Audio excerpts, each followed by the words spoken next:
Baik, hari ini tanggal 31 Maret ya. 31 Maret. Ya, baik. Kemarin kita secara umum membahas berkaitan dengan pemodelan gravity, perhitungan forward modeling yang paling sederhana dengan benda bola begitu ya. Terus kemudian kita mencoba menghubungkan ke praktikum karena mungkin ada melakukan pemodelan dengan perangkat lunak begitu ya. Dan kemudian di situ ada beberapa kemudahan, yaitu pada saat Anda melakukan pemodelan dengan benda, pendekatannya di bawah permukaan dengan poligon.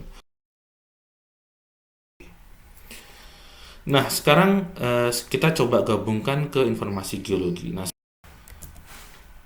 sisi satu itu kalau di breakdown tadi persamaannya panjang ini kan.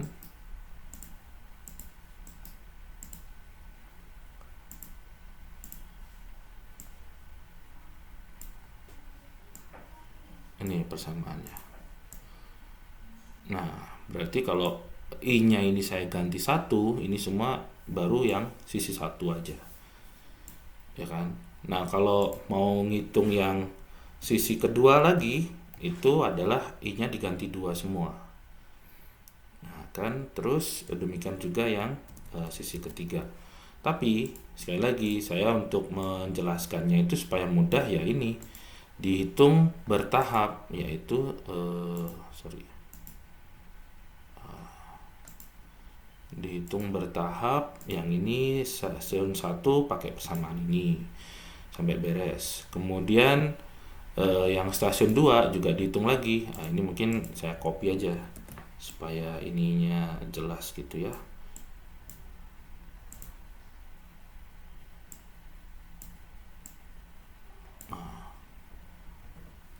Jadi stasiun 3 juga sama.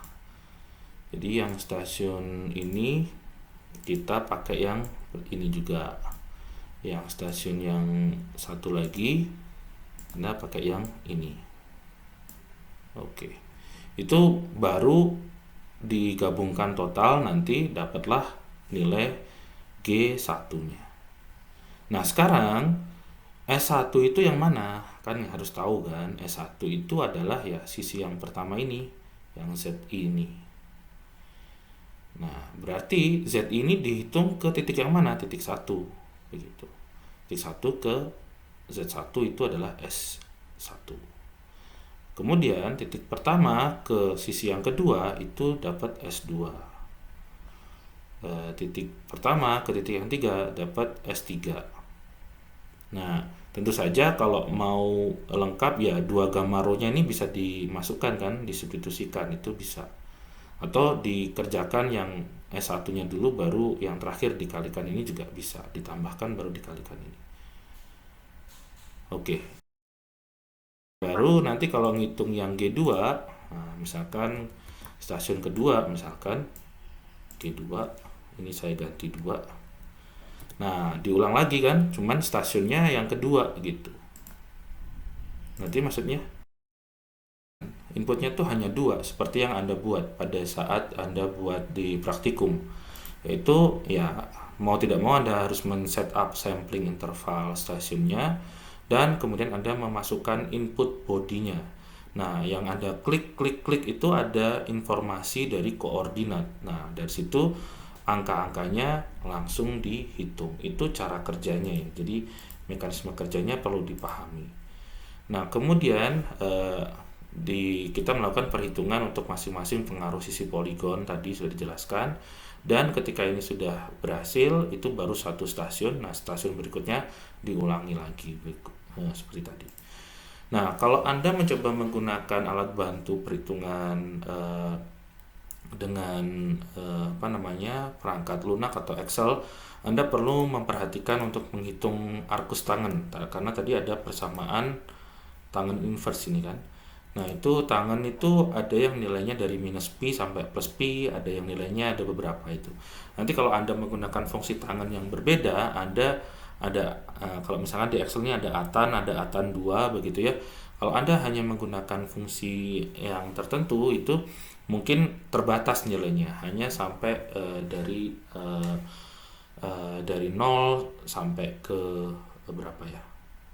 Sorry, dari minus pi per 2 sampai pi per 2 misalkan.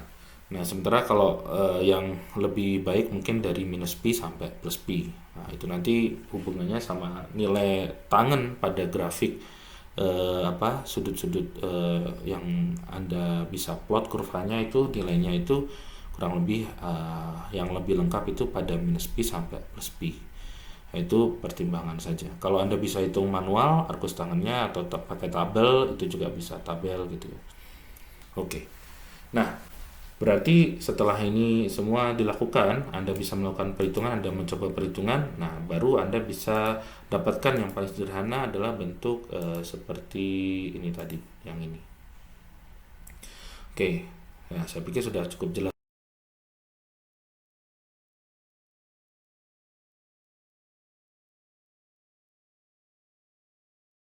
Lanjutkan. Tadi kita membicarakan kalau bodinya itu paling sederhana ini, misalkan ada 3 sudut. Nah, saya coba paste di sini untuk menunjukkan kesinambungan ilustrasinya. Kalau kita bisa melakukan perhitungan dengan 3 sisi, bagaimana kalau kita tambah jumlah sisinya? Misalkan ini ada berapa sisi nih? Ada 5 sisi. Artinya kita butuh input titik pertama, kedua, 3, 4, 5. Ini bisa kita buat sisinya ada 5. Nah, ini kurang lebih sudah representasi dari benda body di bawah permukaan. Apakah dia bentuknya adalah cekungan, atau Anda bisa buat gambar bentuknya yang relatif mendekati intrusi, atau apapun gitu ya, tergantung objek geologinya. Jadi kalau yang paling mudah bisa, berarti yang lebih kompleks atau lebih banyak sudutnya itu juga bisa, Anda bisa hitung. Tetapi asal-usulnya Anda sudah tahu, sehingga mendapatkan kurvanya seperti apa begitu ya. Oke. Nah, di sini mungkin kurvanya ditunjukkan plotnya cenderung negatif. Nah, berarti ini berkemungkinan berkaitan dengan densitas yang nilainya adalah kontras densitas yang negatif.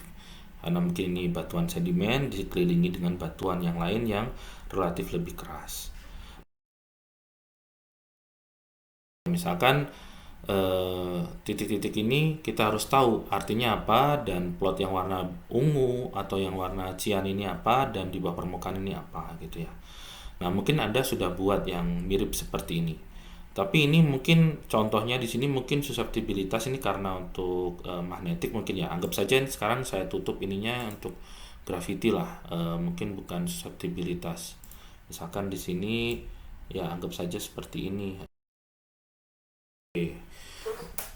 Jadi yang putus-putus itu cenderung plot discrete, biasanya dia dari sebutannya data observasi. Data observasi itu berkaitan dengan data pengukuran yang sudah diukur dan diolah misalkan sampai ke residual ya kan ya. Misalnya plotnya seperti ini sebagai input.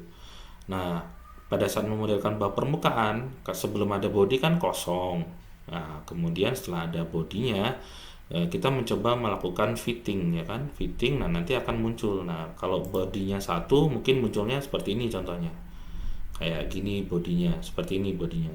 Tapi kalau bodinya kita jelaskan dengan kondisi geologi yang ada di daerah penelitian, nah mungkin akan bisa representatif di bawah permukaan dan di permukaan yang dekat permukaan dengan anomali yang kita ukur dan kita cocokkan dengan bahasa geologinya. Oke. Nah, sekarang hitung. Misalkan contohnya saya hitung beberapa aja. Misalkan ini sama ini sisi 1, ini sisi 2, sisi 3, sisi 4, sisi 5 dan seterusnya. Berarti untuk satu body itu dia menghitungnya sebanyak berapa sisi. Kemudian yang body berikutnya, body 2 di sini yang sedimen. Nah, itu juga ada berapa sisi, itu juga dihitung. Itu dijumlah nanti untuk satu stasiun. Satu stasiun lagi dijumlah untuk yang body yang ketiga, jumlah body 4, body 5, body 6 dan seterusnya. Nah, kemudian kalau itu sudah berarti itu baru dapat satu stasiun. Stasiun kedua diulang lagi perhitungan yang lainnya. Ya, itu lebih kompleksnya seperti itu. Nah, kemudian kita nanti coba gabung dengan pemahaman misalkan bahasa geologi, misalkan bodinya kenapa memanjang, kenapa di sini ada bentuknya yang vertikal, kemudian kenapa ada penjelasan aluvium, sedimen, batuan metamorf dan sebagainya. Kita coba jelaskan nanti, mudah-mudahan waktunya cukup. Ini kemarin juga kita jelaskan kalau misalkan bodinya bukan poligon, misalnya bodi kotak, ini ada persamaannya lebih kompleks lagi.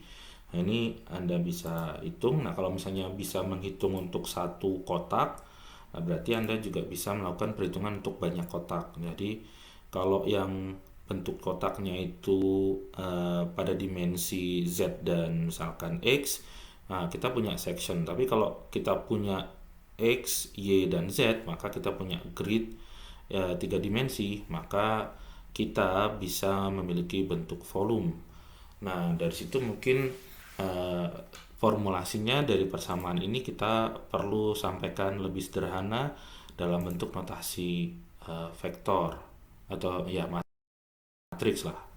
Yang D ini berkaitan dengan data, yang G ini berkaitan dengan dimensi stasiun ke dimensi prismanya, dan M itu berkaitan dengan model. Modelnya itu biasanya densitas di setiap kotak itu. Jadi kalau misalnya kita berhubungan dengan 3 dimensi, kita harus tahu indexing numbernya seperti ini. Nah, itu ilustrasi sederhana. Jadi dari stasiun 1 ke body 1 itu kita biasanya berhubungan dengan matriks G11. Stasiun 1 ke body yang kedua itu matriks G12 dan seterusnya sampai bodinya selesai habis semua gitu ya. Oke, nah kemudian contoh ilustrasi yang 2D ini misalkan input data 2 dimensi, ini inputnya koordinat X dan Y.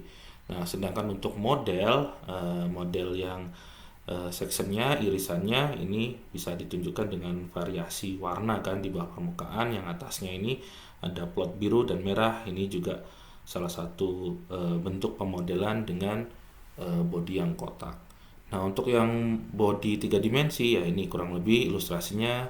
Kalau misalkan bendanya flat, permukaannya flat. Kalau permukaannya ada bentuknya gunung atau apa, itu juga bisa dimodelkan, tapi lebih kompleks lagi. Nah, ketika kita bisa melakukan forward modeling, nanti kita bisa gunakan untuk pemodelan sampai optimasi dengan melakukan inverse modeling. Secara sederhana ini adalah ilustrasinya. Kalau satu kotak itu bisa kita hitung dengan persamaan yang seperti ini. Oke, itu pemahaman awal. Mungkin nanti kalau ada ingin belajar lebih banyak, biasanya itu harus melakukan atau bisa menguasai komputasi ya, untuk mempermudah karena yang dihitung cukup banyak kan bodinya begitu. Nah, demikian juga yang ini, kalau berkaitan dengan komputasi Anda harus berhubungan dengan perhitungan yang banyak juga. Tadi sudah terbayang satu body dengan beberapa stasiun. Tadi kita coba yang pemahaman untuk menjelaskan 3 sisi saja cukup panjang begitu ya. Nah, apalagi untuk menjelaskan banyak benda dan banyak sisi dari poligonnya. Oke.